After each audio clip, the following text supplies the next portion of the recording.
Buat teman-temanku yang baru gabung, bisa cek di playlist untuk urutan videonya. Untuk judul baru, bisa cek juga di playlist channel ini. Bab 1469 Perjalanan ke Laut Utara 5. Anggota lain dari klan laut, yang menyerbu dengan mayat yang terbakar, langsung tercengang. Mereka melihat mayat yang terbakar di tanah dan kemudian pada Yun Feng, yang tenang. Bahkan orang bodoh pun tahu siapa di antara mereka bertiga yang terkuat. Yun Feng mencibir dengan sedikit niat membunuh di mata hitamnya. Anggota klan laut tidak berani tinggal lebih lama lagi. Mereka semua melakukan gerakan yang sama dan mundur. Lusinan anggota klan laut yang bertarung dengan Ao Jin dan Erlei tidak memiliki semangat juang sama sekali ketika mereka melihat keruntuhan ini dan melarikan diri. Mereka segera menemukan peluang dan melarikan diri.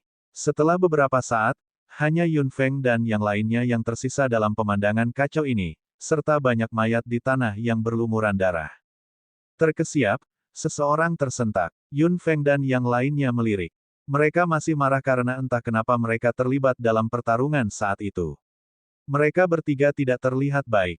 Mereka hanya melihat sosok bersembunyi di sudut dengan malu-malu. Jelas bahwa itu adalah pejalan kaki lain. Aku hanya lewat, sosok itu memandang mereka bertiga dengan hati-hati dan kemudian pada mayat di bawah kaki mereka. Dia tersentak lagi dan berlari dengan gila. Yun Feng tidak bisa menahan senyum tak berdaya saat melihat ini. Dia melihat mayat di bawah kakinya. Orang pasti akan berpikir bahwa mereka bertiga melakukan ini. Ini konyol. Erlei meraung marah. Ao Jin berjalan mendekat dan menatap Yun Feng dengan prihatin. Nak, kamu baik-baik saja. Saya baik-baik saja. Yun Feng menggelengkan kepalanya sambil tersenyum. Dua kelompok anggota klan laut yang bertarung saat itu baru berada di tahap awal level dewa. Mereka mungkin hanya beberapa suku kecil di tepi. Mereka sama sekali bukan ancaman bagi mereka bertiga. Ayo pergi. Hidungku penuh dengan bau darah, kata Ao Jin. Mereka bertiga segera berangkat dan meninggalkan kawasan ini, terus masuk lebih dalam ke Laut Utara. Karena terlalu banyak konflik di Laut Utara, sebagian besar anggota klan laut tidak tinggal bersebelahan kecuali mereka memiliki hubungan yang sangat baik. Akan ada pertempuran besar jika ada konflik. Perlombaan di Laut Utara sangat tersebar. Biasanya, setiap ras memiliki wilayahnya masing-masing. Orang luar harus sangat berhati-hati ketika mereka masuk ke sini. Pasti ada yang disebut area publik di antara wilayah yang tak terhitung jumlahnya. Di area publik, semua ras harus mematuhi aturan di sini. Tidak ada perkelahian pribadi yang diizinkan di tempat yang disebut publik. Begitu ada yang bertarung, seseorang akan berurusan dengan mereka. Setelah melakukan perjalanan selama beberapa hari, Yun Feng dan yang lainnya tiba di area publik pertama di Laut Utara. Setelah tiba di area publik, Yun Feng jelas merasa bahwa suasana di sini jauh lebih tenang dan sunyi, jauh dari bau pertempuran berdarah. Anggota klan laut yang aktif di sini tidak akan bertarung meski ada konflik. Mereka akan setuju untuk menempatkan mereka di luar area ini. Yun Feng berpikir dalam hati bahwa tampaknya daerah ini istimewa di Laut Utara. Ada hal lain yang membuat Yun Feng merasa sangat berbeda, yaitu pengaruh mereka bertiga. Setelah mereka memasuki tempat ini, setiap anggota klan laut tampak berbalik dan melihat mereka bertiga dengan tatapan yang sangat rumit. Beberapa dari mereka bersemangat, beberapa hormat, dan beberapa ketakutan, yang membuat Yun Feng dan yang lainnya bingung. Apakah mereka tertarik dengan penampilan mereka? Yun Feng dan Ao Jin sama-sama tampan dan cantik, tapi Erlei jauh dari itu. Benar-benar omong kosong bahwa citranya yang berantakan bisa menarik perhatian orang. Selain penampilan mereka, apalagi yang bisa ada? Mereka bertiga baru saja tiba. Tidak ada yang akan mengenal mereka. Mereka baru saja tiba. Mengapa orang-orang yang berbalik dan melihat mereka tampak sangat akrab dengan mereka? Keraguan Yun Feng dan yang lainnya segera dijelaskan. Area publik ini adalah kota kecil. Ada papan pengumuman di semua tempat ramai di kota kecil itu. Hal-hal penting atau baru yang terjadi di Laut Utara akan diposting di sana. Yun Feng berjalan ke papan pengumuman dan seseorang segera memperhatikannya. Aduh! Sambil berteriak, sekelompok orang di depan Yun Feng dengan cepat pergi. Yun Feng curiga dan terus berjalan ke depan. Aduh! Sekelompok orang lain ketakutan. Ao Jin dan Erlei juga sangat bingung. Baru setelah mereka bertiga berjalan ke papan pengumuman dan melihat sesuatu menempel di sana, mereka baru menyadari sesuatu. Ketika mereka berbalik lagi dan melihat anggota lain dari klan laut menunjuk ke arah mereka, mereka merasa cukup rumit. Sosok pengecut yang ditemui Yun Feng dan yang lainnya hari itu adalah seorang pengacau terkenal di Laut Utara. Sebagian besar berita datang dari mulutnya. Tidak ada yang dia tidak tahu. Dia bisa dikatakan sebagai orang yang tahu segalanya di Laut Utara. Dia menggambarkan apa yang terjadi hari itu dengan jelas. Penampilan Yun Feng dan yang lainnya juga ditulis secara detail tanpa ada kesalahan. Dalam deskripsi Sok Tahu ini, Yun Feng dan yang lainnya menjadi kelompok kuat yang membantai dua tim besar anggota klan laut. Mereka bertiga menginjak mayat di tanah.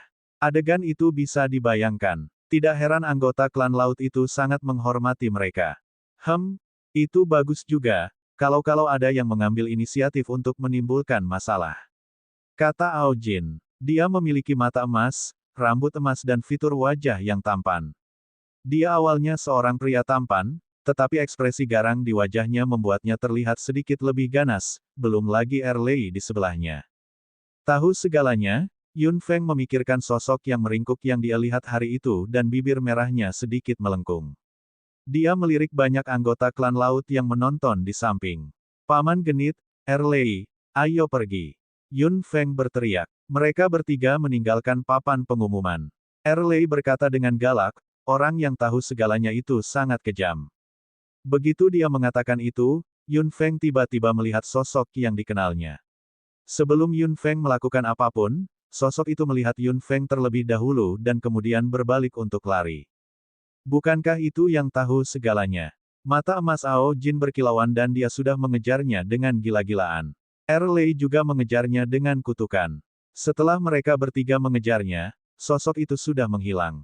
Ao Jin dan Erlei melihat sekeliling dan memarahi dengan marah, mengapa itu lari begitu cepat. Yun Feng, di sisi lain, tersenyum dengan bibir merahnya. Dia memutar pergelangan tangannya dan finger spiritual jade muncul. Melihat kilatan petir yang terus bergerak di atasnya, Yun Feng tersenyum dalam. Tidak pernah ada orang yang bisa lolos dari tangannya. Jangan khawatir. Biarkan dia lari. Ayo cari tempat istirahat dulu. Ada banyak hal yang perlu kita ketahui tentang Laut Utara. Yun Feng terkekeh dengan nada yang sangat santai. Erlei dan Ao Jin segera mengerti apa maksud Yun Feng. Ao Jin terkekeh dan mengusap kepala Yun Feng dengan tangannya yang besar. Melihat bahu kosong Yun Feng, Ao Jin hanya bisa menghela nafas lega. Bab 1470 Perjalanan ke Laut Utara, 6. Bakso masuk ke gelang Yun Feng dengan sendirinya. Dalam kata-kata Nasie, itu diperlukan untuk mengisi kembali energi, dan sejumlah besar energi pada saat itu. Nasib Ultimate Crystal Beast mengkhawatirkan. Mereka bertiga menemukan tempat acak untuk menetap di kota kecil ini dan tidak pergi ke tempat yang ramai. Lagi pula, mereka bertiga cukup terkenal. Mereka diarahkan kemanapun mereka pergi. Ini semua berkat Tuan Tahu segalanya itu. Mereka bertiga duduk di tempat yang tinggi dan memandangi kota kecil itu. Yun Feng, di sisi lain, mengeluarkan finger spiritual jade dan melihat titik kecil cahaya itu masih terus bergerak. Itu berhenti sejenak dan kemudian bergerak ke arah lain, terus berubah bolak-balik, yang menunjukkan betapa waspadanya Tuan Tahu segalanya itu. Apa ini? Ao Jin memandang finger spiritual jade di tangan Yun Feng dan titik cahaya yang terus bergerak dengan rasa ingin tahu. Yun Feng terkekeh. Ini adalah giok spiritual jari. Selama aura seseorang terekam di dalamnya dan dia muncul di dekatku, dia akan terekspos pada finger spiritual jade tidak peduli bagaimana dia menyembunyikan dirinya. Benda ini cukup baru. Siapapun mereka akan terungkap di sekitarmu. Belum tentu. Meskipun finger spiritual jade tidak pernah salah, akan selalu ada kesalahan. Erlei melihat cahaya dan listrik yang terus bergerak di samping dan tersenyum jijik. Pengecut, pecundang. Orang yang menjual informasi untuk mencari nafkah tentu harus lebih berhati-hati. Lagi pula, mereka tahu terlalu banyak, termasuk beberapa hal yang seharusnya tidak mereka ketahui. Yun Feng melihat titik cahaya pada liontin batu giok. Ao Jin tenggelam dalam pikirannya. Kita bisa mendapatkan banyak informasi darinya. Memang begitu. Mungkin orang yang Sok Tahu ini akan memberi kita kejutan. Dia sangat waspada. Bagaimana kita bisa dekat dengannya? Erlei melihat titik bergerak di finger spiritual jade dan mengangkat alisnya. Yun Feng tertawa terbahak-bahak. Bahkan orang yang paling waspada pun terkadang akan santai. Ikuti saja dia. Dengan finger spiritual jade, aku akan bisa menyusulnya kemanapun dia pergi. Begitu saja, lebih dari 2 bulan berlalu. Yun Feng juga menyadari bahwa orang yang tahu segalanya ini sangat waspada. Dia pertama kali berkeliaran di sekitar kota selama beberapa hari dan akhirnya meninggalkan kota kecil ini, terus-menerus mengubah arahnya. Setelah sebulan, dia mulai mendekati kota kecil ini lagi dan akhirnya kembali ke kota. Kemudian, dia tidak pernah pindah lagi. Sepertinya dia benar-benar lega. Mereka mengikutinya dari jauh sepanjang jalan. Yun Feng dan yang lainnya juga menghela nafas. Jika bukan karena finger spiritual jade, mereka mungkin sudah lama kehilangan dia. Kecepatan gerakan pria yang mengetahui segalanya ini sangat aneh. Yun Feng memikirkan kecepatan Luo Teng, yang jauh lebih cepat darinya. Setelah menunggu dengan tenang selama setengah bulan, tidak ada yang terjadi. Yun Feng yakin dia sudah santai. Lagi pula, dia bisa menyingkirkan mereka bertiga dengan kecepatannya. Dia tidak tahu bahwa Yun Feng memiliki benda yang menantang surga seperti finger spiritual jade di tangannya. Setelah 2 bulan, Yun Feng memutuskan untuk mengambil tindakan. Dia datang ke sudut terpencil kota kecil bersama Ao Jin dan Erlei. Ada sebuah rumah kecil yang sangat tidak mencolok di sini. Mereka bertiga berjalan ke depan rumah dan saling memandang. Erlei menendang dan Yun Feng serta Ao Jin memblokir pintu rumah. Yun Feng menjulurkan kakinya ke udara dan melihat bayangan hitam terbang melewati kakinya. Ao Jin mengulurkan tangannya dan membawa sosok itu kembali ke rumah. Itu kamu. Bukankah aku sudah menyingkirkanmu? Sosok yang terus berjuang di tangan Ao Jin langsung berhenti setelah melihat Yun Feng. Ao Jin melepaskannya dan dia mendarat di tanah. Dia memiliki tubuh pendek, anggota badan pendek dan wajah yang sangat buruk. Ada juga beberapa kumis panjang di pipinya, yang membuatnya terlihat seperti tikus. Kamu masih ingin bersembunyi. Kami tidak akan melakukan apapun padamu. Kami hanya ingin menanyakan sesuatu. Jika Anda menjawab pertanyaan dengan baik, kami akan memaafkan Anda karena telah memfitnah kami. Yun Feng berkata dengan acuh tak acuh. Orang yang tahu segalanya memutar matanya. Yun Feng mencibir. Kamu ingin melarikan diri. Tentu. Apakah Anda percaya bahwa saya dapat menemukan Anda dimanapun Anda lari? Yang tahu segalanya gemetar dan tahu bahwa Yun Feng tidak berbohong. Dia pikir dia menyingkirkan mereka, tetapi dia ditangkap oleh ketiga orang ini. Bahkan jika dia bisa melarikan diri, dia akan menghadapi hasil yang sama. Ketiga orang ini sepertinya memiliki cara khusus, dia seharusnya tidak melawan mereka secara langsung. Apa yang ingin kamu tanyakan? Jika itu melibatkan beberapa rahasia, saya akan menagih Anda. Kamu sedang mengisi daya. Erlei meraung tak percaya. Orang yang tahu segalanya menepuk dirinya dengan kedua tangan dan ekspresinya menjadi lebih tenang dan stabil. Anda harus tahu bahwa tidak mudah berada di bidang pekerjaan kami. Apakah mudah untuk mencari nafkah hari ini? Orang-orang seperti kami, yang berjuang di garis depan, tidak bisa memberikan informasi yang kami dapatkan dari bahaya secara cuma-cuma. Namun, saya bisa memberi Anda diskon. Pelanggan reguler adalah yang paling penting. Yun Feng benar-benar terdiam, seperti yang diharapkan dari orang yang tahu segalanya. Dia harus mampu bertahan hidup di Endless Ocean dengan menjual informasi. Sebagian besar informasi yang dia miliki bukanlah sesuatu yang bisa didengar orang biasa. Tanpa landasan ekonomi tertentu, seseorang tidak akan dapat mengakses informasi apapun di tangan orang yang tahu segalanya. Hargamu, kata Yun Feng. Dia tahu bahwa tidak ada gunanya menggunakan kekuatan dengan orang seperti itu. Yang tahu segalanya tertawa kecil. Kamu paling tahu aturannya. Anda tahu bagaimana membicarakan bisnis. F***, potong omong kosong. Erlei meraung tidak senang di samping. Yang tahu segalanya tidak peduli tentang ini dan masih tersenyum diam-diam. Harga tergantung pada tingkat informasi yang Anda inginkan. Harga informasi tingkat yang berbeda tentu berbeda. Itu tergantung pada pilihanmu. Informasi apa yang kamu miliki? Yun Feng mengangkat alisnya. Apa yang ingin dia ketahui bukanlah hal yang biasa. Yang tahu segalanya tertawa kecil. Sampai ke hal-hal sepele yang terjadi pada setiap anggota klan laut, hingga rahasia semua anggota senior klan laut di lautan tak berujung. Tentu saja, Ada juga beberapa informasi khusus. Saya ingin tahu apakah Anda mampu membelinya. Anda menjual informasi Anda berulang kali. Yun Feng mengangkat alisnya. Yang tahu segalanya segera menggelengkan kepalanya. Tentu saja tidak. Ini melanggar etika profesional saya. Semua informasinya unik. Jika Anda membelinya, itu akan hilang. Bab 1471 Kemauan mengambil umpan, 1. Tapi kamu masih tahu informasinya, kan? Ao Jin menyipitkan matanya dan menatap orang yang tahu segalanya, yang tertawa terbahak-bahak. Saya pasti tidak akan melakukan sesuatu yang berisiko. Semakin saya tahu, semakin banyak masalah yang akan saya alami. Meskipun bisnis yang saya jalani berbahaya, saya tahu cara bertahan hidup. Jika Anda tidak mengetahui informasinya, bagaimana Anda bisa tahu apakah itu benar atau tidak? Tutut, kamu tidak perlu khawatir tentang itu. Saya dapat menjamin kredibilitas saya. Saya sudah berkecimpung di industri ini selama bertahun-tahun dan tidak ada pelanggan yang mengatakan bahwa informasi yang mereka beli dari saya adalah palsu. Wajah Ao Jin tiba-tiba menjadi gelap. Kamu juga tahu tentang naga. Yun Feng dan Erlei melirik orang yang tahu segalanya. Mereka berdua bertanya-tanya apakah Ao Jin akan menamparnya sampai mati jika dia bilang dia tahu. Kamu pasti bercanda, Pak. Para naga, bagaimana saya bisa mengetahui sesuatu tentang mereka? Informasi saya hanya terbatas pada Endless Ocean. Adapun ras lain di tempat lain, pasti tidak ada. Kecuali jika naga datang sendiri ke lautan tak berujung. Jadi, selama mereka berada di lautan tak berujung, kamu bisa menemukan apa saja. Wajah Ao Jin menjadi lebih suram. Orang yang tahu segalanya itu memandangnya dengan curiga.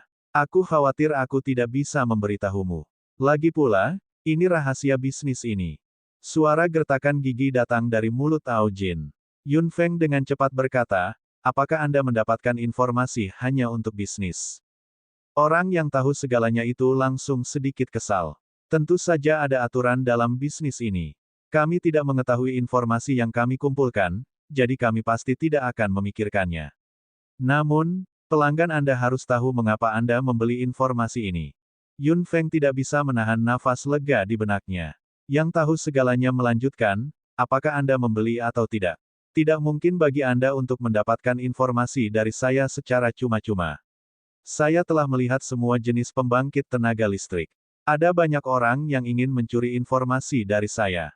Pada akhirnya, mereka tidak mendapatkan apa-apa.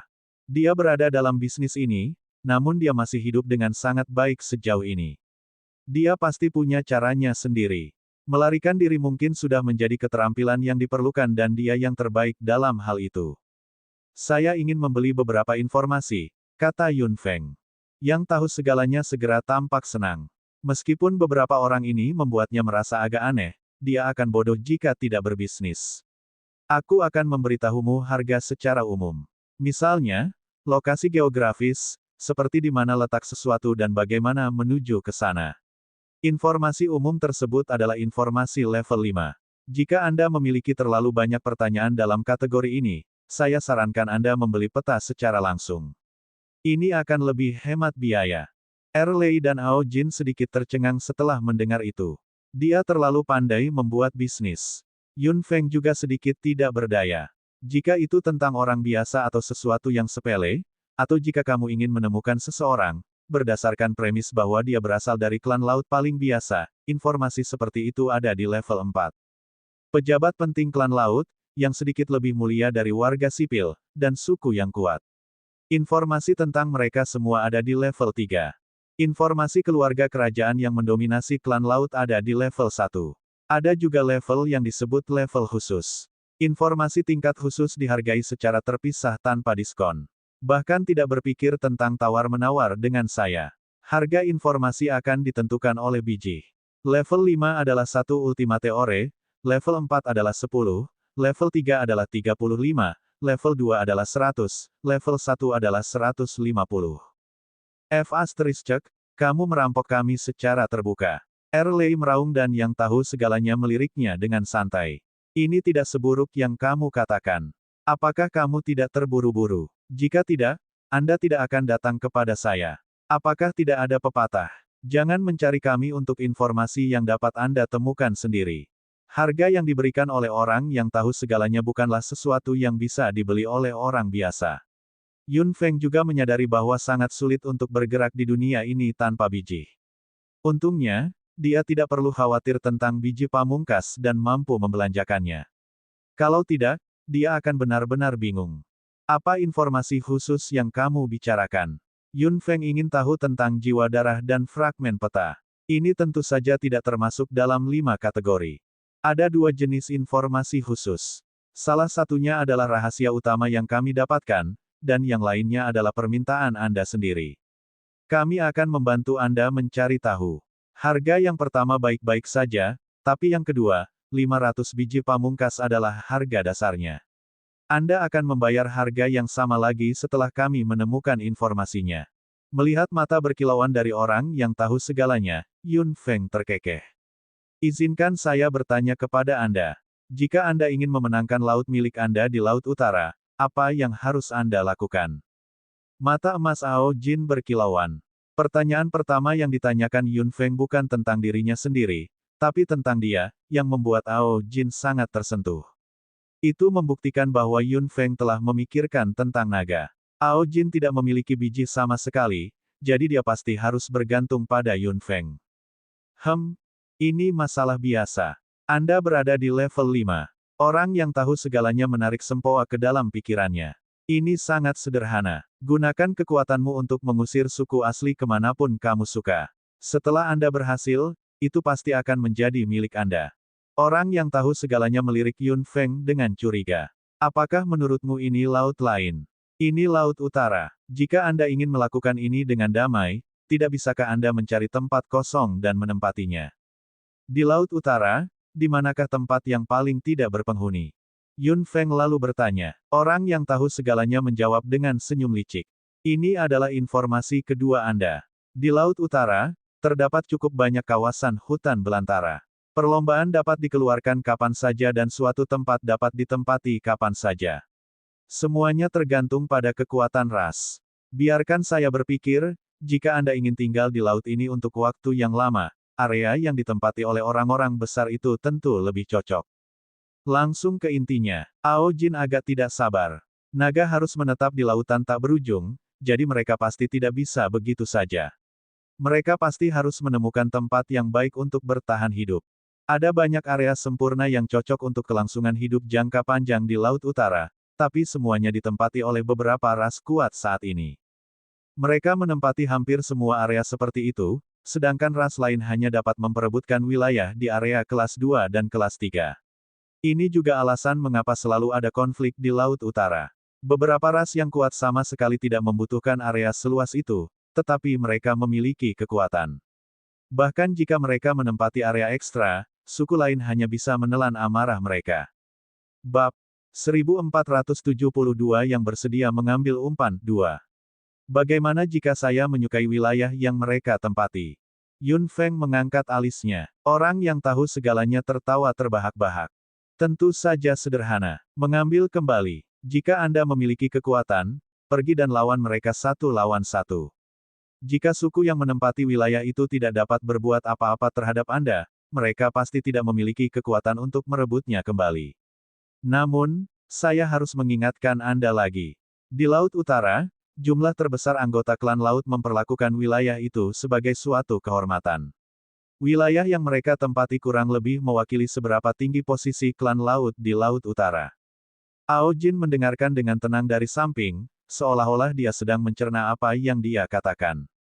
Yun Feng merasa bahwa aturan Laut Utara lebih cocok untuk naga. Naga pada dasarnya rakus. Mereka menginginkan segalanya apakah itu dimiliki atau tidak. Kepribadian mereka bisa berguna di sini. Lagi pula semua orang mencuri. Tidak ada yang akan mengatakan apapun. Aturannya di sini adalah jika Anda memiliki kekuatan, Anda akan mendapatkannya. Jika Anda mendapatkannya, itu akan menjadi milik Anda. Erlei mengangguk setelah mendengar itu. Dia berjalan ke arah Ao Jin dan menepuk pundaknya, mengatakan sesuatu padanya dengan suara rendah. Pipi Ao Jin berkedut beberapa kali dengan tatapan aneh yang tak bisa dijelaskan di matanya. Kamu baru saja bertanya tentang informasi level 5 sekarang. Penjelasan saat itu gratis. Setelah mengatakan itu, Si tahu segalanya menatap Yun Feng dengan antisipasi. Yun Feng tidak mengecewakannya. Setelah menanyakan Paman Ao Jin apa yang dia pedulikan, dia pasti harus menanyakan informasi yang dia inginkan. Apakah Anda memiliki informasi tentang fragmen peta di sini? Ekspresi orang yang tahu segalanya segera berubah setelah mendengar ini dan dia menatap Yun Feng dengan kaget. Yun Feng meringkuk bibirnya. Sepertinya dia bertanya pada orang yang tepat kali ini. Informasi tentang fragmen peta termasuk dalam kategori pertama dari informasi khusus. Karena Anda bertanya tentang fragmen peta, Anda harus tahu bahwa ada 4 bagian di lautan tak berujung. Berapa banyak yang kamu mau? Jika Anda menginginkan keempatnya, saya dapat memberi Anda diskon 5%. Kelopak mata Yun Feng berkedut keras. Itu cukup cerdas. Diskon 5%. Dia sudah mendapatkan 2 dari 4 fragmen peta samudera tak berujung, jadi dia pasti hanya membutuhkan 2 sisanya. Aku sudah mempelajari detail tentang 2 dari mereka. Saya ingin keduanya dari Laut Utara dan Laut Timur. Mata orang yang tahu segalanya berkilauan dan dia terkekeh.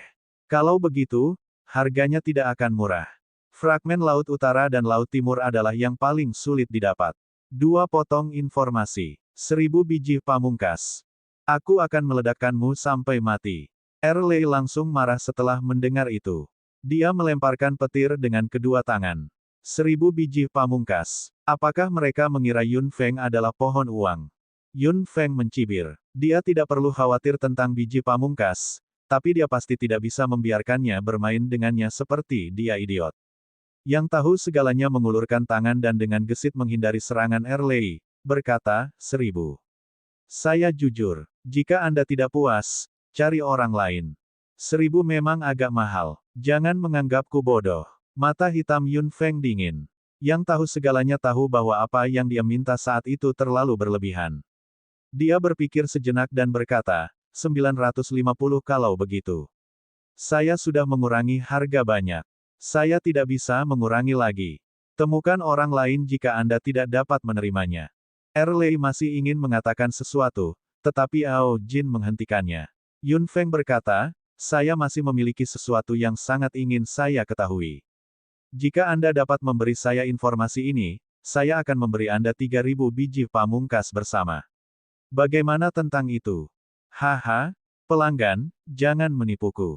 Mari kita dengar apa yang Anda inginkan terlebih dahulu. Bagaimana jika saya menderita kerugian? Yun Feng terkekeh dan menatapnya dengan mata hitamnya. Izinkan saya bertanya kepada Anda. Pernahkah Anda mendengar nama jiwa darah? Erlei dan Ao Jin terkejut. Dia memang bertanya tentang Blood Souls. Yang tahu segalanya tercengang, dan kemudian wajahnya tiba-tiba menjadi gelap. Jiwa darah apa? Saya tidak pernah mendengarnya. Tidak, Anda lakukan. Yun Feng tiba-tiba menyipitkan matanya. Yang saya inginkan adalah informasi tentang Blood Souls. Saya dapat memberi Anda sebanyak yang Anda inginkan. Wajah orang yang tahu segalanya menjadi gelap.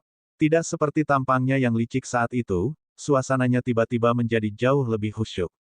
Pada akhirnya, yang tahu segalanya menggelengkan kepalanya dengan tegas. Saya tidak punya informasi apapun tentang Blood Souls di sini. Saya tidak akan melakukan bisnis Anda. Perlakukan saja apa yang saya berikan sebelumnya sebagai hadiah dari saya. Petik 2. Melihat bahwa dia sangat menentangnya, Yun Feng tahu bahwa dia pasti tahu sesuatu. Tidak masalah jika dia tidak memberitahunya.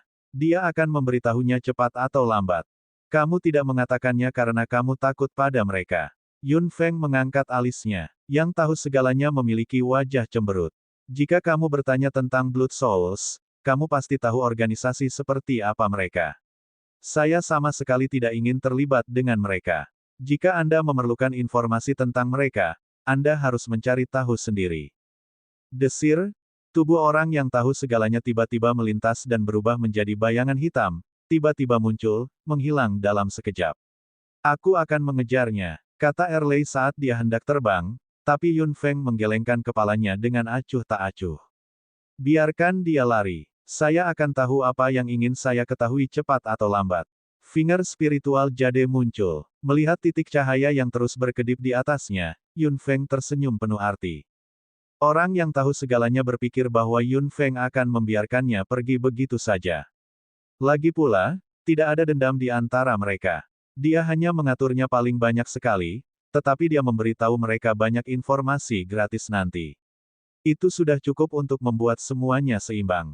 Namun, dia tidak menyangka Yun Feng tidak menyerah sampai dia mendapatkan informasi tentang jiwa darah kali ini. Orang yang tahu segalanya tidak mengakui kekalahan dengan mudah. Kedua pihak terus memainkan permainan kucing dan tikus, melihat siapa yang akan kehabisan kesabaran terlebih dahulu. Orang yang tahu segalanya berpikir bahwa Yun Feng menggunakan beberapa metode khusus untuk mengejarnya. Dia memeriksa seluruh tubuhnya dengan hati-hati di sepanjang jalan dan tidak menemukan apapun. Setelah menggunakan segala macam metode, dia terkejut menemukan bahwa Yun Feng masih akan menemukannya. Dimanapun dia berada, Yun Feng seperti hantu, di mana-mana. Dia tidak bisa menyingkirkannya sama sekali. Orang yang tahu segalanya tidak melakukan apa-apa kecuali bersembunyi dan berlari dengan gila-gilaan di sepanjang jalan. Pengejaran Yun Feng menunda banyak bisnisnya. Dia tidak bisa melakukan bisnis sama sekali. Pada akhirnya, si tahu segalanya menyadari dengan sangat serius bahwa jika dia membiarkan Yun Feng mengikutinya lagi, dia akan mati kelaparan cepat atau lambat. Aku terkesan denganmu, Nak. Keluar, saya akan memberi Anda informasi yang Anda inginkan, oke. Yang tahu segalanya duduk di tanah. Saat ini, dia sudah lari ke sudut terpencil yang tidak diketahui di Laut Utara. Dia benar-benar sedikit lelah karena berlari. Dia berteriak lemah dan duduk di tanah, terengah-engah. Bab 1473 yang bersedia mengambil umpan 3. Terima kasih. Suara Yun Feng melayang tidak jauh dari sana dengan sedikit kegembiraan. Orang yang tahu segalanya meliriknya dengan agak kesal. Apa-apaan? Kenapa aku tidak bisa menyingkirkanmu? Yun Feng terkekeh. Erlei dan Ao Jin mencibir ketika mereka melihat betapa berantakannya dia. Dia telah dikejar tanpa henti di sepanjang jalan sampai sekarang. Bukankah semuanya akan baik-baik saja jika dia mengatakannya saat itu? Biarkan saya mengambil nafas dan saya akan memberitahu Anda semua yang ingin Anda ketahui. Nona, jangan kejar aku lagi. Orang yang tahu segalanya duduk di tanah dan melambaikan tangannya sambil terengah-engah. Jelas bahwa dia tidak tahu lagi apa yang harus dilakukan dengan Yun Feng. Yun Feng berjalan mendekat dengan senyum tipis. Kamu tidak akan rugi banyak. Aku tidak akan membiarkanmu kembali dengan tangan kosong. Yang tahu segalanya kurang lebih sedikit terhibur ketika mendengar ini. Tidak banyak anggota klan laut yang tahu tentang jiwa darah di lautan tak berujung. Mereka sangat tertutup, terutama di tempat seperti Laut Utara. Mereka adalah kekuatan yang terlalu rendah hati. Jika bukan karena kebetulan, saya tidak akan tahu bahwa kelompok kekuatan seperti itu ada di lautan tak berujung. Apa yang mereka lakukan dalam kegelapan? Di mana Anda menemukan mereka? Yang tahu segalanya menarik napas dalam-dalam. Bagaimana saya tahu apa yang akan mereka lakukan? Saya hanya menemukan mereka saat itu dan belum menemukannya sejak itu, yang menunjukkan betapa bagusnya mereka dalam menyimpan rahasia.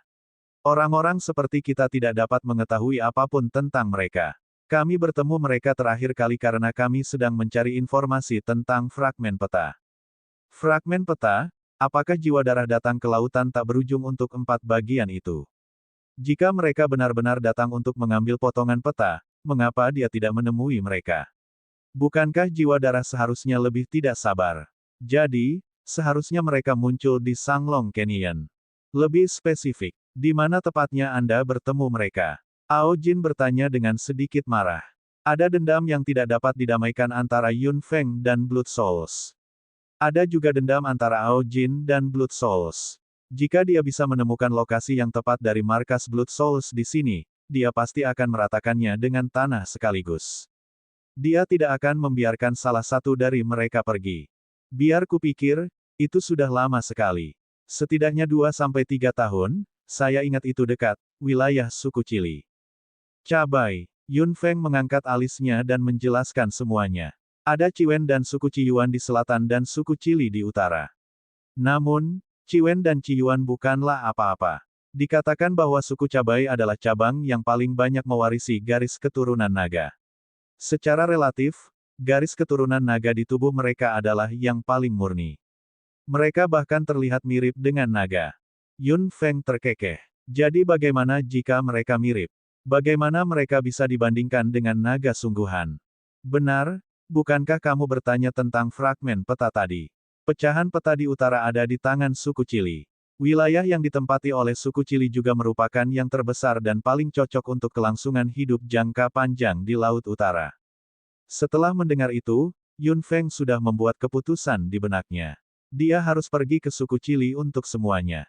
Yang tahu segalanya memberi Yun Feng semua informasi yang ingin dia ketahui dan menyelamatkan Yun Feng dari banyak masalah. Jika bukan karena si tahu segalanya, dia akan membutuhkan banyak usaha untuk mengetahui informasi ini. Pada akhirnya, Yun Feng memberikan 500 biji pamungkas kepada tahu segalanya dan si tahu segalanya menerimanya dengan air mata mengalir di wajahnya. Hatinya sakit. Dia hanya mendapat 500 biji pamungkas untuk informasi penting semacam itu. Sungguh kerugian yang sangat besar. Meskipun hanya ada 500 dari mereka, dia merasa lega dan merasa puas. Selama nyonya kecil itu tidak menahannya lagi, dia ingin berbisnis. Mengenai informasi tentang fragmen peta, si tahu segalanya mencoba mengelabui Yun Feng, karena informasi tentang fragmen peta di Laut Timur sama sekali tidak ada. Itu semua rumor. Satu-satunya informasi yang diketahui Yun Feng tentang fragmen peta saat ini adalah yang dipegang erat di tangan suku Chili di utara. Mereka bertiga berlari menuju wilayah suku Chili. Erlei sepertinya sedang dalam suasana hati yang baik. Hahaha, bukankah suku Chili bangga dengan garis keturunan naga? Jika Ao Jin pergi ke sana, bukankah dia akan disembah? Haha. Yun Feng dan Ao Jin tidak berpikir begitu. Meskipun klan laut dari samudera tak berujung bangga dengan garis keturunan naga mereka, itu tidak ada hubungannya dengan naga saat ini. Mereka bangga dengan naga yang hidup di lautan tak berujung sejak lama, bukan naga saat ini. Garis keturunan naga kuno juga berbeda dari garis keturunan naga saat ini. Ao Jin sendiri mengetahui dari tulang naga besar di ngarai Sanglong bahwa garis keturunan akan berubah seiring waktu. Kekuatan garis keturunan naga saat ini jelas jauh lebih tipis dan lebih lemah. Itu tidak bisa dibandingkan dengan garis keturunan Dragons of the Endless Ocean dulu sekali. Ini juga membuat Ao Jin merasakan terlalu banyak tekanan di benaknya. Naga telah kembali ke lautan tak berujung, tetapi kemungkinan besar mereka tidak akan dapat memulihkan kemakmuran aslinya. Lagi pula, lautan tak berujung harus menjadi akar naga. Aku tidak menyangka para naga akan menjadi seperti ini saat aku kembali. Ao Jin berkata dengan rasa tidak berdaya yang kuat. Tidak hanya kekuatan garis keturunan naga yang tipis dan lemah saat ini, tetapi juga ada konflik dan bahkan pengkhianatan di antara para naga. Serangan jiwa darah dan pengkhianatan naga membuat naga tidak punya pilihan selain meninggalkan lembah naga dan mencari rumah lain. Semua ini memberi Ao Jin tekanan yang tak terhitung jumlahnya. Yun Feng ingin menghiburnya, tapi dia tidak tahu harus mulai dari mana. Dia memiliki banyak pertanyaan tentang perubahan garis keturunan seiring berjalannya waktu. Yun Feng tidak bisa tidak memikirkan keluarga Yun.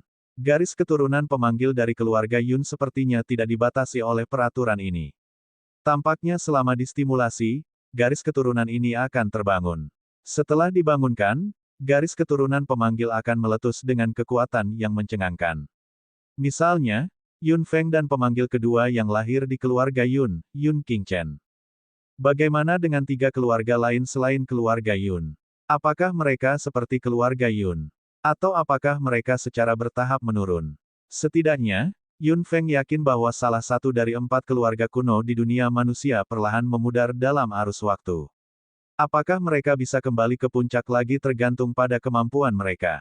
Bab 1474 yang bersedia mengambil umpan 4. Baik Ao Jin dan Yun Feng tahu bahwa identitas naga tidak berarti apa-apa saat mereka pergi ke suku Chili kali ini. Anggota suku Chili bahkan mungkin tidak peduli dengan identitas Ao Jin sebagai tuan muda naga. Mereka bangga dengan naga kuno. Di mata mereka, naga saat ini bukanlah apa-apa. Erlei berpikir perjalanan ini akan berjalan sangat lancar, tetapi di bawah pengaruh ekspresi serius Ao Jin dan Yun Feng di sepanjang jalan, ekspresi Erlei juga perlahan menjadi serius. Daerah tempat tinggal suku Chili berada di dekat pusat Laut Utara. Ada banyak sumber daya di sekitar area ini, yang sangat cocok bagi klan laut untuk bertahan lama di sini. Meskipun daerah sekitarnya tidak buruk, itu jauh lebih rendah dari daerah yang ditempati oleh suku Chili. Yun Feng tidak berniat untuk langsung pergi ke suku Chili. Terlalu banyak hal telah berkumpul di sini. Yun Feng berencana untuk mencari tahu situasi di sini terlebih dahulu. Orang-orang dari suku Cabai bukanlah satu-satunya yang tinggal di wilayah luas yang ditempati oleh suku Cabai. Beberapa anggota klan laut lain yang tergabung dalam suku Cili juga cukup beruntung untuk tinggal di sini. Mereka mendengarkan semua yang dikatakan suku Cili dan mengikuti petunjuk mereka. Di dua sisi wilayah suku Cili, terdapat dua suku besar, yaitu suku Caoling dan suku Kitun. Kedua ras ini adalah suku terbesar setelah klan Cili. Ada juga beberapa ras kecil di sekitar mereka. Yun Feng dan yang lainnya berjalan di sekitar wilayah suku Caoling dan suku Kitun. Secara alami, mereka mengunjungi suku-suku kecil yang melekat pada mereka dan bertanya tentang hubungan antara tiga kekuatan besar. Suku Kitun dan suku Caoling sama-sama memiliki dendam yang sangat besar terhadap suku Cabai, karena Cabai tidak hanya menempati tempat yang paling nyaman untuk ditinggali, tetapi juga menempati semua sumber daya yang kaya di dekatnya. Sumber daya ini tidak dapat digunakan sama sekali untuk klan Cili, tetapi mereka menempati semuanya. Meskipun suku Kitun dan suku Caoling memiliki sejumlah sumber daya, mereka masih jauh dari cukup untuk mereka.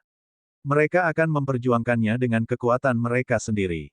Bahkan jika mereka bisa mendapatkan sumber daya, cepat atau lambat sumber daya akan diambil. Suku Kitun dan suku Caoling tentunya memiliki ambisi yang lebih besar. Awalnya kedua kekuatan ingin bergabung, namun karena letak geografisnya, kedua kekuatan ini hanya bisa bekerja keras dan tidak bisa bertarung bersama. Cili mendominasi, tetapi tidak berani menyentuh kedua kekuatan ini dengan mudah. Ada konflik terus-menerus antara tiga suku besar, tetapi sebagian besar adalah antara Cili dan dua suku lainnya. Suku Kitun dan suku Caoling berada di sisi yang sama untuk saat ini, tetapi begitu Cili mengundurkan diri, hubungan antara kedua ras tersebut tidak akan diketahui. Tiga kekuatan utama saling menjaga dengan cara yang luar biasa. Meski ada konflik, mereka hidup seperti ini sejak lama. Namun, ada arus bawah yang tak ada habisnya dan cepat atau lambat akan menyebabkan gelombang yang mengejutkan. Fokus Yun Feng dan yang lainnya ada di suku Cili. Fragmen peta ada di tangan suku Cili. Jiwa darah pernah muncul di sini dan tempat tinggal suku Cili adalah yang paling dibutuhkan naga. Yang paling penting adalah mengalahkan suku Cili dan membiarkan naga menggantikan mereka. Secara alami, setelah fragmen peta diambil, penyelidikan jiwa darah bisa lebih nyaman. Mereka mungkin bisa menemukan markas rahasia dari sini. Cara termudah untuk mengalahkan suku Cabai adalah dengan menggunakan suku Kitun dan suku Caoling. Selama kedua ras ini memiliki kesempatan untuk bersatu, mereka pasti akan melakukan sesuatu pada suku Cili. Saat itu, Yun Feng hanya perlu duduk di gunung dan menyaksikan harimau bertarung, menuai keuntungan. Setelah memilah semuanya, yang perlu dilakukan Yun Feng adalah menaburkan beberapa genggam pasir di danau yang sudah keruh ini dan mengaduknya dengan keras. Setelah mengamati dalam kegelapan untuk waktu yang lama, Yun Feng dan yang lainnya tidak bertindak gegabah. Lagi pula, meskipun suku Kitun dan suku Caoling sudah lama membenci Cili dan ingin menyerangnya lagi dan lagi, kedua ras sama-sama takut dan pada akhirnya tidak bisa sepenuhnya bersatu. Namun, komunikasi antara kedua ras tersebut tidak ada habisnya, terutama antara pembangkit tenaga listrik kedua ras tersebut dan anggota keluarga kerajaan. Jika mereka ingin suku Kitun dan suku Caoling bersatu, mereka harus tahu apa yang mereka takutkan. Begitu Yun Feng tahu apa yang mereka takuti, dia pasti bisa menghadapinya. Yun Feng mengamati dengan hati-hati untuk waktu yang lama dan menemukan rute mana yang digunakan sebagian besar anggota dari dua keluarga kerajaan untuk saling mengunjungi, terutama para pemuda dari dua keluarga kerajaan. Mereka tampaknya lebih suka mengunjungi satu sama lain, tetapi mereka dikawal oleh pembangkit tenaga listrik setiap saat, takut suku Cili tiba-tiba menyerang. Tampaknya anggota lain dari keluarga kerajaan telah keluar dari suku Kitun. Ao Jin melihat ke kejauhan dengan mata emasnya dan berkata kepada Yun Feng di sebelahnya dengan suara rendah. Yun Feng terkekeh. Paman Genit, aku mungkin harus merepotkanmu kali ini. Ao Jin terkekeh. Tidak masalah sama sekali. Yun Feng tersenyum dan melihat ke depan dengan mata hitamnya. Tingkat pembangkit tenaga apa yang mengawal mereka kali ini? 4 ahli tingkat kaisar tingkat 4, mereka mudah bagiku. 4 ahli tingkat kaisar level 5. Ini adalah pertama kalinya Yun Feng melihat begitu sedikit pembangkit tenaga listrik yang mengawal mereka. Tampaknya kesempatan kita ada di sini. Bibir merah Yun Feng meringkuk. Erlei, bantu saja Paman Genit. Jangan gegabah.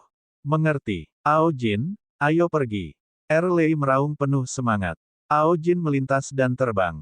Yun Feng berdiri di sana dan melihat ke kejauhan. Setelah menunggu dengan tenang beberapa saat, suara akrab Erlei terdengar di benaknya. Ada senyum di sudut mulutnya. Desir, tubuh rampingnya melintas dan dia berlari ke depan. Kesempatannya ada di sini. Boom, boom, boom, suara guntur yang memekakkan telinga datang dari tempat yang jauh dari waktu ke waktu. Baut petir menebas langit dan langsung menghancurkan tanah. Beberapa sosok terus bertabrakan di langit, mengeluarkan suara pertempuran sengit. Raungan binatang buas memenuhi seluruh langit. Nona, jangan khawatir tentang kami. Berlari. Pembangkit tenaga listrik meraung dan menahan tekanan di depan mereka. Mereka hanya merasa kulit kepala mereka agak mati rasa. Itu adalah napas naga. Nyonya, mereka dari suku cabai. Berlari, berlari. Gadisku. Sebuah pembangkit tenaga listrik segera berbalik dan menerkam di depan wanita itu, mengambil semua kerusakan untuknya. Tubuhnya terhuyung-huyung dan dia langsung jatuh dari langit ke tanah. Paman Liao. Wanita itu meraung cemas saat dia melihat kedua pria kasar di langit dengan kebencian di matanya yang indah. Bab 1475 yang bersedia mengambil umpan 5. Klan Cabai, Klan Cabai. Nyonya, pergi, pergi. Tanpa satu pembangkit tenaga listrik, 3 pembangkit tenaga listrik lainnya jelas tidak berdaya di bawah serangan menjepit Ao Jin dan Erlei. Mereka bertiga bertekad untuk mati. Mereka tidak bisa membiarkan nona muda mereka terluka sama sekali. Jangan pernah berpikir untuk menyakiti nona. 3 pembangkit tenaga listrik meraung saat mereka menerkam Ao Jin. Ao Jin, yang telah berubah menjadi seorang paman, mencibir dan mengeluarkan beberapa nafas naga dengan keras, menjatuhkan mereka bertiga ke samping. Erlei tertawa terbahak-bahak di samping. Hanya itu yang bisa dilakukan suku Kitun. Mereka benar-benar membuat gunung dari sarang tikus mondok dengan mengirim kami ke sini. Suku Cabai, 3 pembangkit tenaga listrik nyaris tidak menstabilkan diri. Mereka tahu bahwa sudah mustahil bagi mereka untuk melarikan diri tanpa cedera hari ini. Bahkan jika mereka mati, mereka harus mengulur waktu agar nona muda mereka melarikan diri dengan selamat. Wanita itu melihat salah satu pusat kekuatan tak sadar di tanah. Dia tidak punya tempat untuk melampiaskan kemarahan di hatinya. Mendengar teriakan pembangkit tenaga listrik lainnya, dia mengertakkan gigi dan berencana untuk melarikan diri dengan cepat. Namun, Ao Jin mencibir. Kamu ingin melarikan diri? Mustahil. Dia membuang nafas naga yang langsung menuju ke belakang gadis itu. Gadis itu sudah merasakan tekanan besar datang. Dia segera berhenti ragu-ragu dan berlari sekuat tenaga, tetapi nafas naga Ao Jin mengejarnya tanpa henti. Gadisku. Ketiga pembangkit tenaga listrik semuanya terkejut saat melihat ini dan ingin membantunya. Beberapa petir Erlei berhasil menghentikan mereka bertiga. Tidak mungkin bagimu untuk menyelamatkannya. Hahaha. Lebih cepat. Dia harus lebih cepat. Lebih cepat. Tekanan di belakang menjadi lebih kuat, dan jaraknya semakin dekat. Wanita itu berlari ke depan dengan gila-gilaan, tetapi merasa putus asa bahwa dia tidak dapat melarikan diri. Apakah dia akan mati sia-sia di tangan suku Cili? Bang! Terjadi benturan keras. Wanita itu terhuyung-huyung dan jatuh ke pelukan hangat. Dia tidak bisa membantu tetapi merasa sangat sedih dalam pikirannya. Dia bahkan tidak memiliki kesempatan untuk melarikan diri. Apakah ini ditakdirkan? Aku bertemu pertempuran lagi. Betapa sialnya. Suara indah terdengar di telinganya. Wanita itu berpikir bahwa apa yang menunggunya adalah perasaan kematian yang disebabkan oleh tekanan yang kuat, tetapi tidak ada yang terjadi setelah menunggu lama. Sepasang lengan ramping mendorongnya menjauh. Wanita itu mendongak dan melihat sepasang mata hitam yang agak tidak sabar. Nyonya, tolong beri jalan. Wanita itu terkejut. Dia tiba-tiba berbalik dan melihat ada sesuatu yang menyebar di udara, dan tekanan yang mengejarnya saat itu hilang. Apakah itu dia? Wanita itu berbalik lagi dan ketidaksabaran di mata hitamnya meningkat. Orang itu mendorongnya dengan lembut dan melangkah maju. Tunggu. Wanita itu bergegas maju dan meraih lengan orang di depannya dengan kuat. Dia tidak bisa membiarkannya pergi apapun yang terjadi. Hanya dia yang bisa menyelesaikan kesulitannya saat ini. Apa yang sedang kamu lakukan? Suara tidak sabar terdengar. Wanita itu segera berkata, tolong saya. Anda tidak akan menderita kerugian. Orang itu perlahan berbalik dan mengangkat alisnya dengan tatapan dingin. Tolong kamu. Aku masih punya bisnis sendiri. Hanya kamu yang bisa membantuku. Saya adalah anggota keluarga kerajaan dari suku Kitun. Anda tidak akan menderita kerugian jika Anda membantu saya kali ini. Orang itu berbalik dengan tidak sabar dan melepaskan tangan wanita itu. Melihat itu, wanita itu langsung mengganggunya lagi. Melihat 3 pembangkit tenaga listrik di langit, yang semakin lemah dan semakin lemah, dia sangat cemas dalam pikirannya. Jika kamu tidak membantu, jangan pernah berpikir untuk meninggalkan tempat ini hari ini. Keluarga kerajaan suku Kitun sangat tidak tahu malu. Wanita itu menggigit bibirnya dengan keras dan meraih lengan di depannya dengan putus asa. Dia tidak akan melepaskannya, bahkan jika dia mati. Boom! Petir tiba-tiba jatuh dari telinga Yun Feng, hanya beberapa sentimeter dari tubuhnya. Wanita itu berseru, sementara Yun Feng memandang Erlei di langit dengan wajah gelap dan berkata secara telepati, "Erlei, kamu melemparnya dengan sangat akurat." "Hahaha, jangan khawatir. Semuanya terkendali. Aku tidak akan menyakitimu sama sekali." Suara ceria Erlei datang. Jelas bahwa dia agak terlalu bersemangat kali ini. Yun Feng mendongak dan menatap mata Ao Jin. Mata Ao Jin berbinar dan dia tiba-tiba berteriak, "Mereka satu-satunya target kita. Kami akan memberimu kesempatan, atau kami akan membunuhmu juga." Yun Feng mengangkat alisnya dan mencibir. "Saya tidak ada hubungannya dengan mereka sejak awal. Sesuaikan dirimu. Kamu berhubungan dengan kami. Bagaimana Anda bisa meninggalkan kami dalam kesulitan?" Wanita itu memutar matanya dan berteriak keras. Wajah Yun Feng langsung jatuh setelah mendengar itu. Ao Jin, yang berada di langit, tertawa terbahak-bahak dan melemparkan nafas naga ke arah Yun Feng. Mata hitam Yun Feng berangsur-angsur menjadi dingin. Dia tiba-tiba melepaskan wanita itu dan menyerang. Kekuatan mental yang hebat melonjak keluar dari tubuhnya dan bertabrakan dengan keras dengan nafas naga Ao Jin. Puff! Nafas naga Ao Jin benar-benar hancur dan tersebar di angkasa. Kilatan kekaguman melintas di mata emas Ao Jin. Sudah bertahun-tahun sejak mereka terakhir bertemu. Gadis ini menjadi jauh lebih kuat. Melihat gerakan Yun Feng, wanita itu langsung tahu bahwa dia tidak bisa melepaskannya. Hati dari 3 pembangkit tenaga listrik yang sudah dirugikan di langit menjadi cerah ketika mereka melihat gerakan Yun Feng. Penyelamat mereka ada di sini. Jika orang ini dapat membantu mereka, krisis ini pasti akan teratasi. Sekali lagi, saya tidak ada hubungannya dengan mereka, kata Yun Feng dengan dingin. Ao Jin dan Erlei, di sisi lain, tertawa terbahak-bahak dan mengucapkan kalimat yang telah mereka persiapkan sejak lama. Itu tidak penting lagi. Kamu sama seperti mereka. Jangan berpikir untuk meninggalkan tempat ini hari ini. Benar-benar, Yun Feng mencibir saat dia tiba-tiba melompat ke langit dan berdiri di depan Ao Jin dan Erlei. Mereka bertiga saling memandang, menyampaikan arti yang hanya mereka pahami.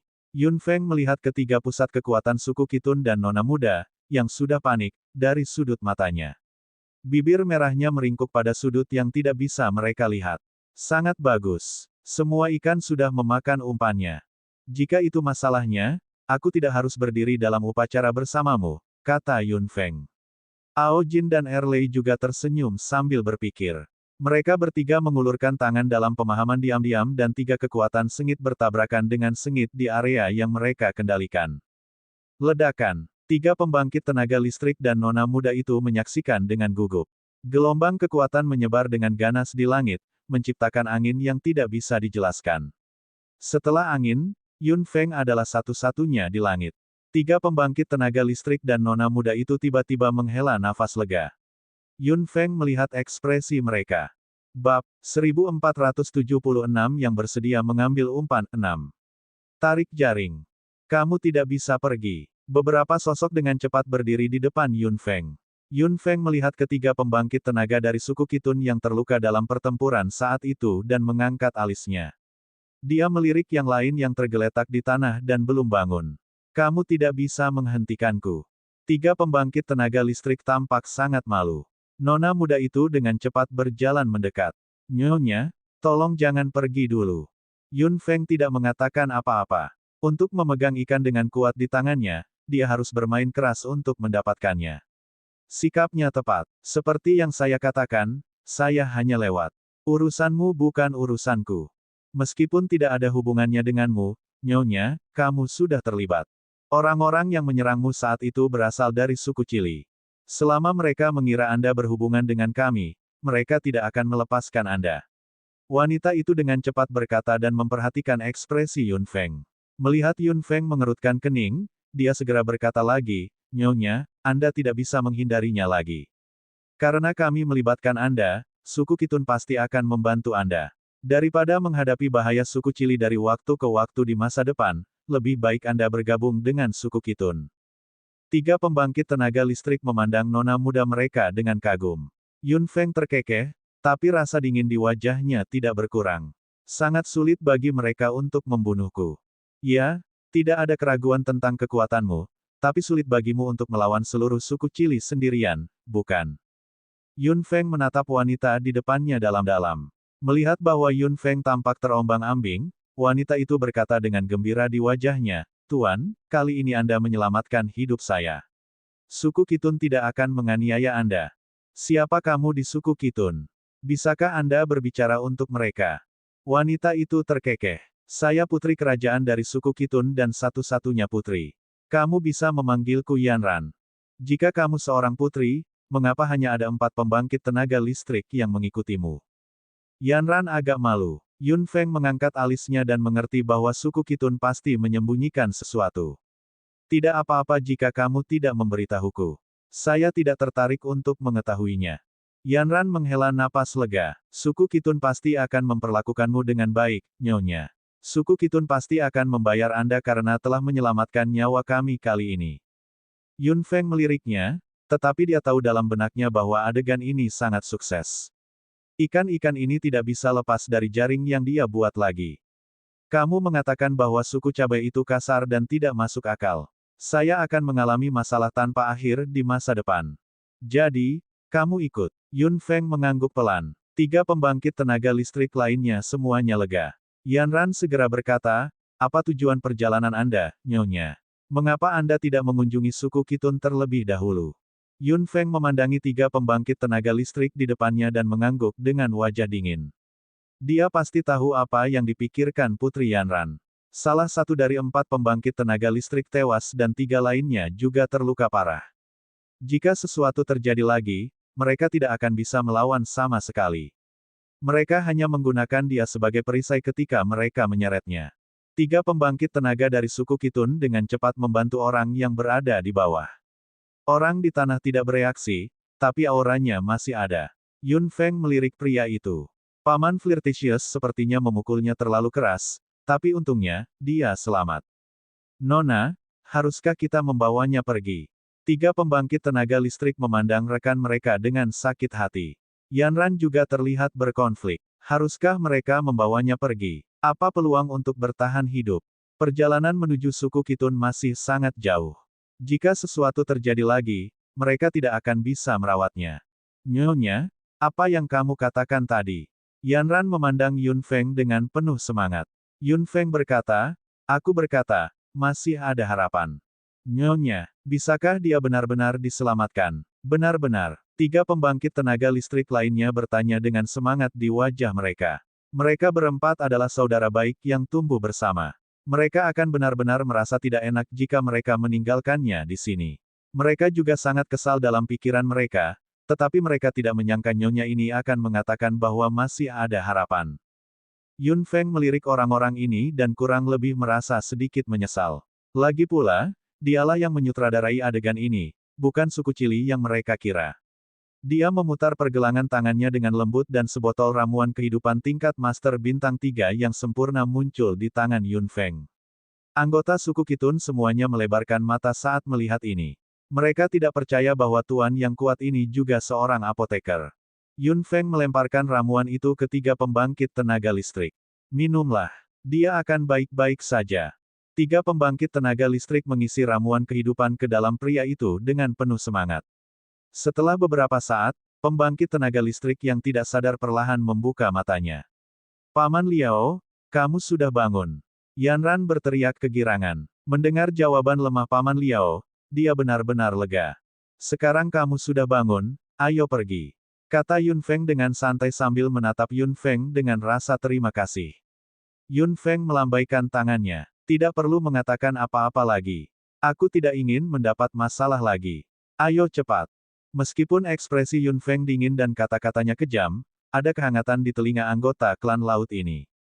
Bagaimanapun, Yun Feng menyelamatkan mereka dan bahkan menyelamatkan nyawa rekan mereka.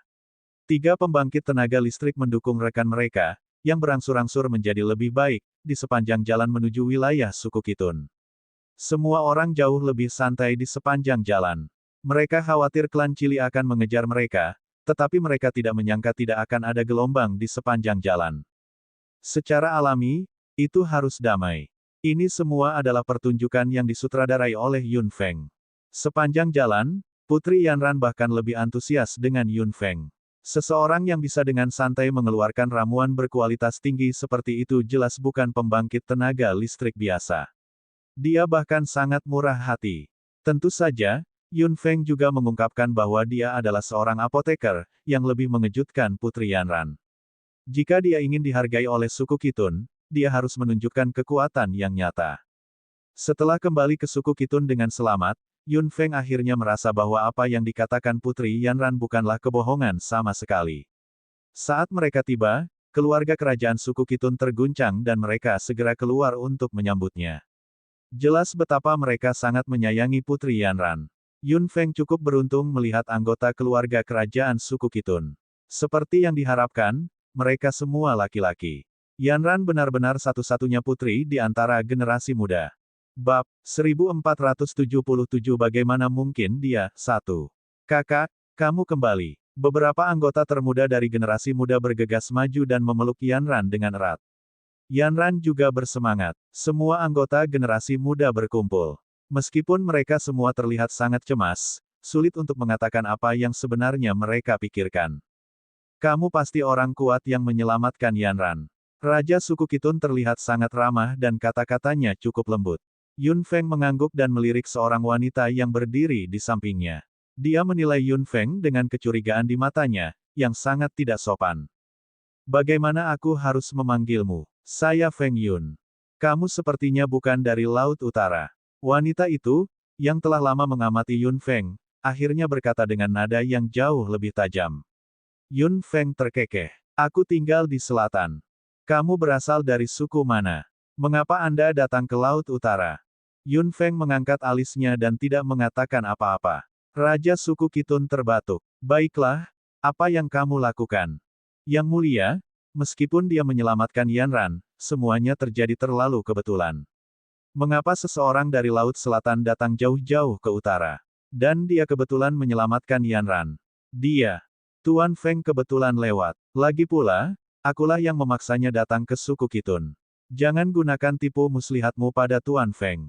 Apakah kamu tidak merasa malu? Yanran berjalan keluar dan menatap wanita yang berbicara dengan dingin. Kata-katanya tajam. Orang yang bertanya saat itu hanya terlihat marah dan tidak mengatakan apa-apa lagi. Tuan Feng, jangan merasa tersinggung. Selalu ada orang paranoid di setiap balapan. Yanran tersenyum ringan pada Yun Feng. Yun Feng mengangguk. Dari apa yang dia katakan saat itu, dapat dilihat bahwa status Yanran dalam balapan benar-benar tinggi. Dia seharusnya tidak hanya menjadi putri yang sederhana. Kak, apa yang ibu katakan tidak sepenuhnya salahkan. Kemunculan Master Feng ini terlalu kebetulan. Anggota tertinggi dari generasi muda berkata dengan dingin. Tidak apa-apa untuk mengatakan bahwa itu kebetulan. Saya bertemu Tuan Feng secara kebetulan, atau saya tidak akan berdiri di sini hidup-hidup.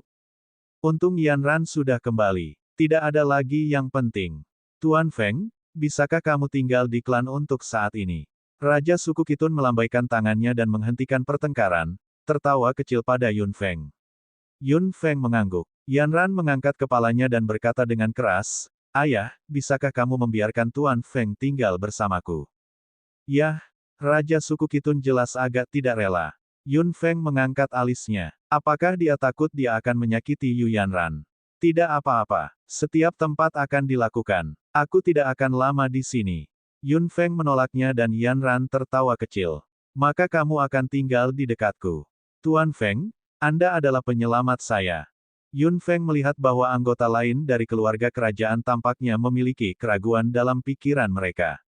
Raja suku Kitun juga berkata dengan enggan, karena Yanran bertanya, aku tidak punya alasan untuk menolaknya. Tuan Feng, tolong tinggal di klan selama beberapa hari lagi. Yanran terkekeh dan meraih lengan Yun Feng. Tuan Feng, saya akan memimpin jalan untuk Anda. Ayo pergi. Yun Feng tidak mengatakan apa-apa dan membiarkan Yanran memegang tangannya. Dia mengikutinya ke dalam. Dari sudut matanya, dia melihat ekspresi rumit dari keluarga kerajaan suku Kitun. Tanda tanya muncul di benaknya satu demi satu. Keluarga kerajaan suku Kitun tinggal di tanah yang sangat luas. Setiap anggota keluarga kerajaan hidup bersama. Dapat dikatakan bahwa sangat sedikit anggota klan laut di lautan tak berujung yang hidup sendirian. Mereka hampir semuanya hidup berkelompok. Sangat sulit bagi mereka untuk bertahan hidup di wilayah laut ini kecuali jika mereka hidup berkelompok. Tuan Feng, Anda tidak perlu khawatir tentang itu. Anggap saja Anda tidak mendengar apa-apa. Yanran melepaskan lengan Yun Feng dan mundur sedikit. Yun Feng meliriknya. Tidak apa-apa. Saya tidak mendengar apa-apa. Yanran terkekeh. Katakan saja padaku jika kamu butuh sesuatu, Tuan Feng. Tidak ada yang akan mengganggu Anda selama Anda tinggal di klan. Jangan khawatir, Tuan Feng. Yun Feng mengangkat alisnya. Apakah kata-katamu lebih kuat daripada kata-kata rajamu? Yanran bahkan tersenyum lebih bahagia. Nyonya, Anda tidak mengerti anggota suku Kitun. Wanita jarang di antara anggota suku Kitun. Yun Feng mengangkat alisnya. Betina dari suku Kitun memang langka, tapi bukannya tidak ada. Namun, dia bisa melihat bahwa Yanran berbeda.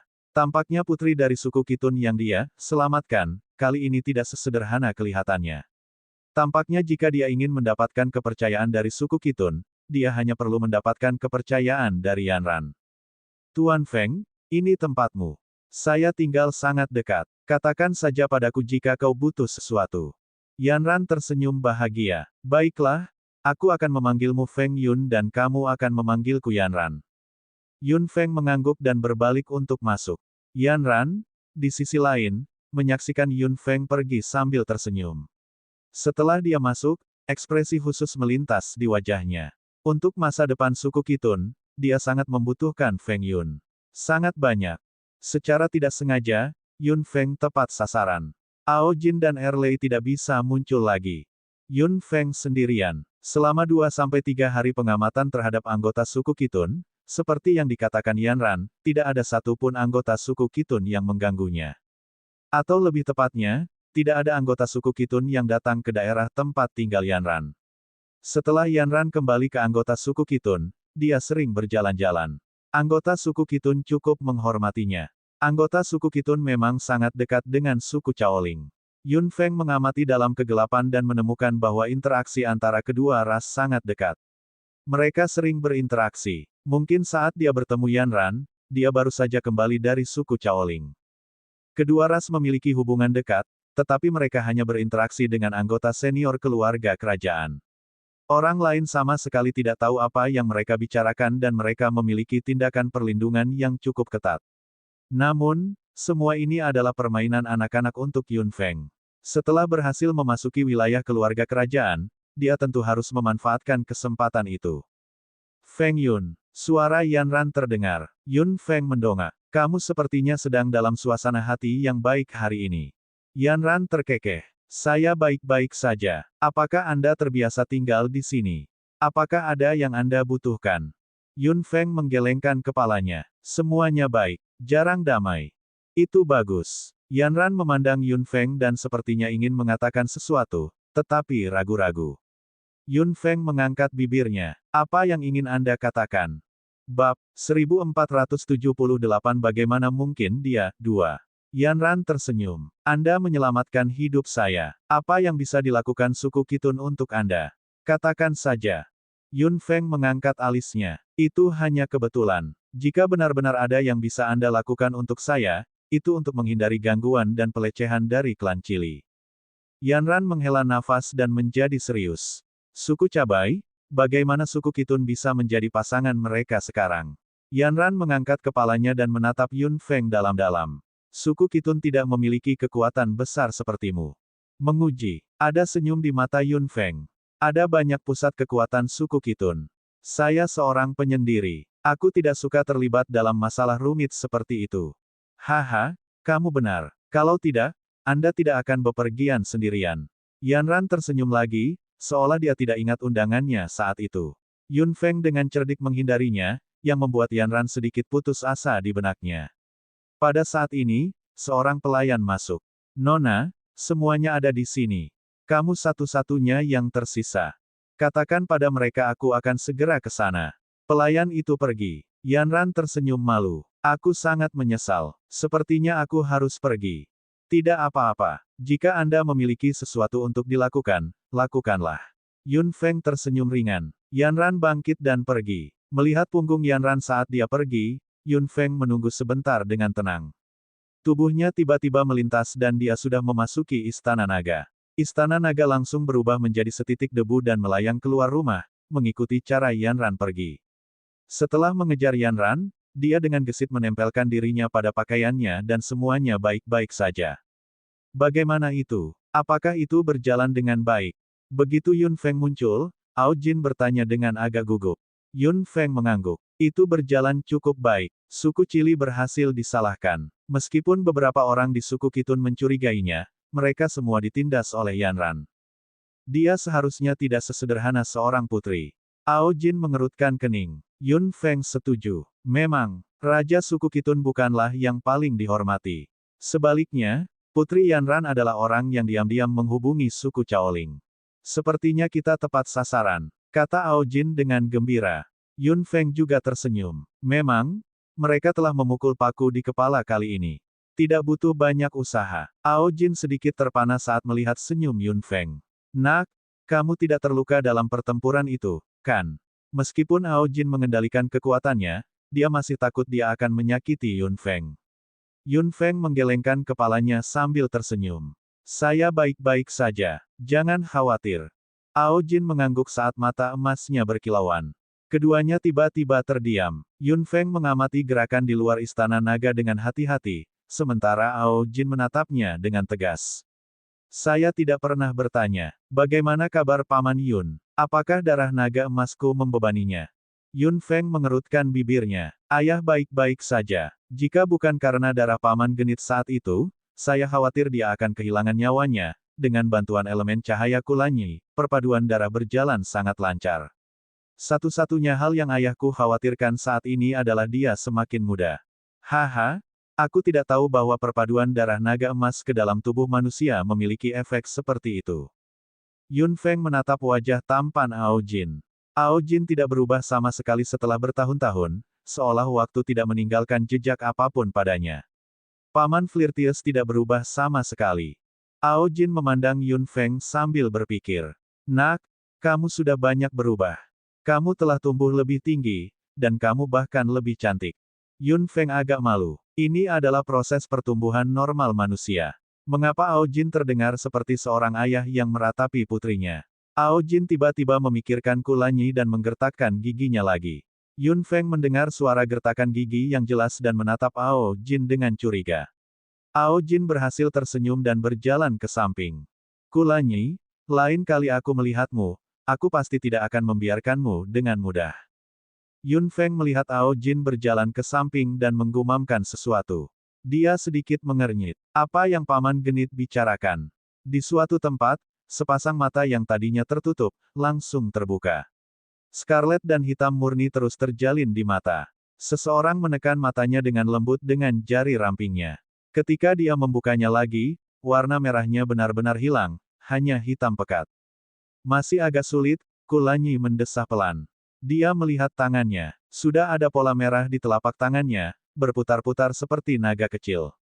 Tubuhnya yang merah ramping perlahan menyebar ke pergelangan tangannya dan menghilang di bawah pakaiannya. Setitik debu yang dibentuk oleh Istana Naga menempel di pakaian Yanran, tapi Yanran tidak menyadarinya sama sekali. Ketika Yanran berjalan ke tempat tersembunyi dan berbicara, suara di luar jelas memasuki Istana Naga. Yun Feng segera mengerti apa yang terjadi setelah mendengar itu.